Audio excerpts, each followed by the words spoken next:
Last Thanksgiving, it was a very, very cold and miserable day in Buffalo, New York.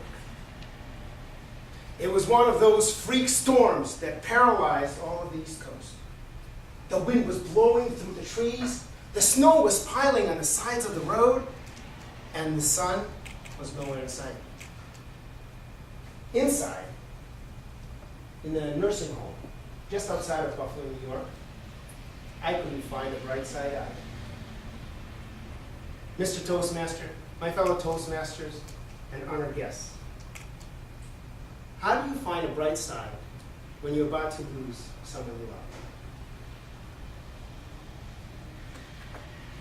I wouldn't know the answer to that either, except for a game of peekaboo.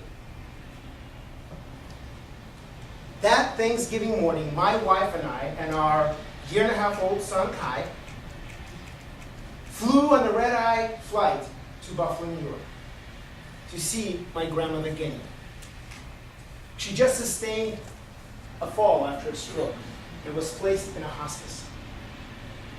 I knew that the situation was dire,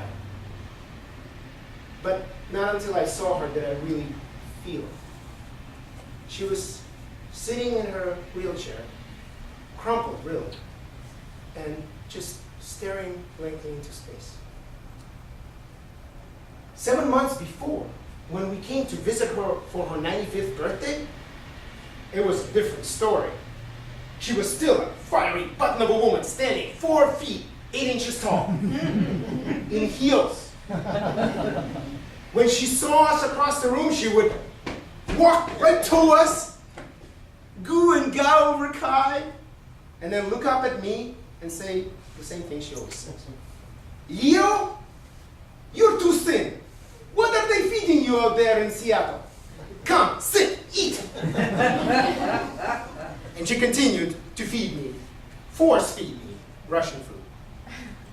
Oh, but that Russian food, that steamy red borscht, those delicious dumplings with meat and potatoes, and that cake that melts in my mouth. That is why I came back from that vacation 7 pounds heavier. But seeing her in that wheelchair was devastating. She could no longer feed me. She couldn't even feed herself. Grandma, I said, it's so good to see you. You look thin. What are they feeding you here in Buffalo? Would you like some borscht? I couldn't even get her to smile. Here was a woman who has saved my life when I was a preemie. She cared for me. She loved me. She fed me and fed me, fed me. And I couldn't do anything for her. I felt so useless. At that moment, Kai, who was making rounds to all the tables in the dining room and making all kinds of attention from the elderly at the tables, came over to us. He saw his great-grandmother. He climbed on my knee and thought about it and proceeded to do one thing he loves to do more than anything, and that is play a game of peekaboo. Now, I hate to brag. My son is a master peekabooist. That morning in SeaTac, he turned a burly TSA officer into a gooey, gowy, smiling puddle of affection. It's as if he had a magic remote control that opened the heart and made you smile. So when he engaged in his game of peekaboo, I knew we were going to do well. Peekaboo, he said. But grandmother just looked at him. He leaned a little closer and said, peekaboo! Nothing.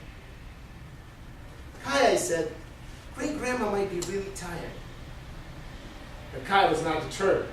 He leaned forward, placed his little hands on her eyes, just to make sure she knows how to play the game, and said, peekaboo! Suddenly, my grandmother looked up, and with her wrinkled hands, covered her eyes and said, in the Russian accent, of course, "Peekaboo." Kai giggled, and my eyes filled up with tears. And I saw something really clearly back then, because I saw that that moment somehow was precious. And that moment stayed with me because my fellow Toastmasters, we all at some point will come to lose someone we love. And even though at that point in time you might feel hopeless, you are not powerless. You have a power to share your love. And that is what Kai did. I knew that that was true when 3 weeks later, on Christmas Eve, I received a phone call that my grandmother passed away. And it was that memory of that peekaboo game that got me through that hard time.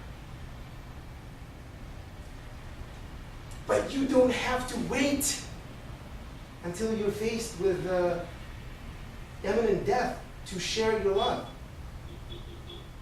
This game of peekaboo showed me that all you have to do is open your hands, open your eyes, open your heart to the person that you love.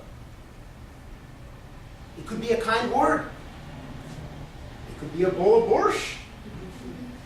It could be a game of peekaboo. All these things can help, and sometimes you might have to do it again and again and again until you can break through the pain into a brighter side of love. And if you are stuck and still don't know how to do this, I have a toddler who can open your heart with a game of peekaboo. Mr. Toastmaster.